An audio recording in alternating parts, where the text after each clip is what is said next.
तुमच्या ताकदीवर जिंकलो, जरांगेंनी ही घोषणा केलेली आहे। जरांगेंच्या घोषणेनंतर मैदानात एकच जल्लोष पाहायला मिळाला।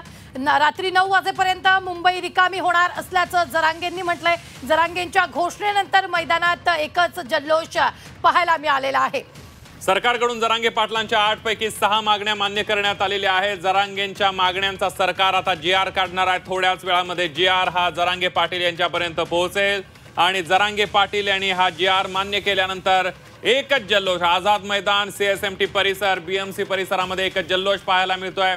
थेट जाऊयात, आपले प्रतिनिधी महेश बागल आपल्या सोबत आहेत। महेश, एक जल्लोष पाहायला मिळतोय, एक आनंद पाहायला मिळतोय, एक विजयाची भावना मराठा बांधवांमध्ये पाहायला मिळते। एक मोठं यश आलंय मराठा समाजाच्या या आंदोलनाला। महेश, नक्कीच मराठा आंदोलनाला घेऊन मराठ्यांचं एक मोठं यशच म्हणावं लागेल। गेले 5 दिवस मुंबईतला या शहरामध्ये देशाची आर्थिक राजधानी आहे, महाराष्ट्राची राजधानी आहे, देशाची या आर्थिक राजधानीमध्ये 5 दिवस या मराठा आंदोलकांनी ठाण मांडलेलं होतं। आपल्या मागण्या मान्य होत नाही तोपर्यंत मुंबई सोडायची नाही असा निश्चय यांनी केलेला होता। आणि आता सरतेशेवटी या आंदोलकांच्या मागण्या मान्य झालेल्या आहेत। काही आंदोलकांशी बोलण्याचा आपण प्रयत्न करूया। सगळ्यात पहिलं मला तुमचं नाव सांगा, कुठून आलात? माझं नाव गणेश शुक्ले पाटील, मी छत्रपती संभाजीनगर मधून आलेलो आहे। बरं, 5 दिवस तुमचा हा इथे आंदोलन सुरू होतं, लढा दिला होता। 8 पैकी 6 मागण्या मान्य झालेल्या आहेत। 9 वाजेपर्यंत वाट बघणार आहात, काय नक्की म्हणाला? आता काय पाटलांनी काय निरोप धाडलाय? संघर्ष योद्धा मनोज जरांगे पाटील यांच्या नेतृत्वामध्ये लाखो मराठा बांधव मुंबईमध्ये आले आणि आज मनोज दादांच्या उपोषणाचा 5वा दिवस होता। मनोज दादाने जीवाची बाजी लावून मराठ्यांच्या पदरामध्ये मराठवाड्याचं आरक्षण दिलेलं आहे आणि मनोज दादा जे काय ठरवतील त्याच्या मागे मराठा समाज आहे। तुम्ही कुठून आलात? काय नाव तुमचं? आम्ही जालन्यावरून आलेलो आहोत। आदरणीय जरांगे पाटलांनी जो लढा दिलाय आणि त्या लढ्याला खऱ्या अर्थानं या ठिकाणी विजय मिळालेला आहे। कारण अनेक दिवसापासून शोषित असणारा समाज हाच खऱ्या अर्थानं त्याला न्याय देण्याची भूमिका जर कोणी निभावली असेल तर ते आदरणीय मनोज जरांगे पाटील यांनी निभावलेली आहे। मुंबई कोणी बंद करू शकत नाही म्हणत होते, मोठा असं असतं तसं असं, पण एका शेतकऱ्याच्या पोरानं मुंबई बंद करून दाखवलेली आहे आणि या किमया कोणी साधलेली आहे ती आदरणीय मनोज दादा जरांगे पाटील यांनी साधलेली आहे। तुमचं नाव काय, कुठून आलात, काय म्हणाल? मी बाळू काळे, सांगलीहून आलोय। जे मनोज दादांचा जे निर्णय आहे तो आम्हाला मान्य आहे।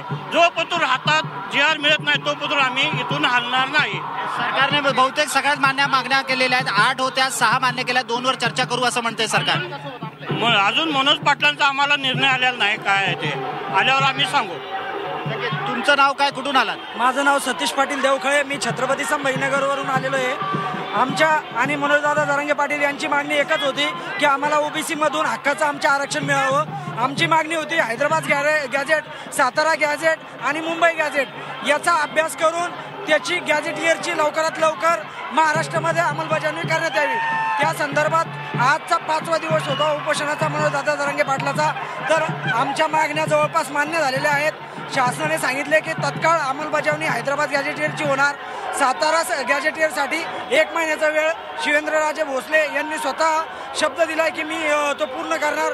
आणि आज आम्हाला अभिमान आहे की आम्ही एक संघर्ष योद्धा जो मराठ्यांच्या आरक्षणाच्या विषयी, समस्याविषयी कटिबद्ध आहे, तो मराठा समाजाला पुढे घेऊन जाणार, त्या नेत्याशी आम्ही एकजूट आहोत।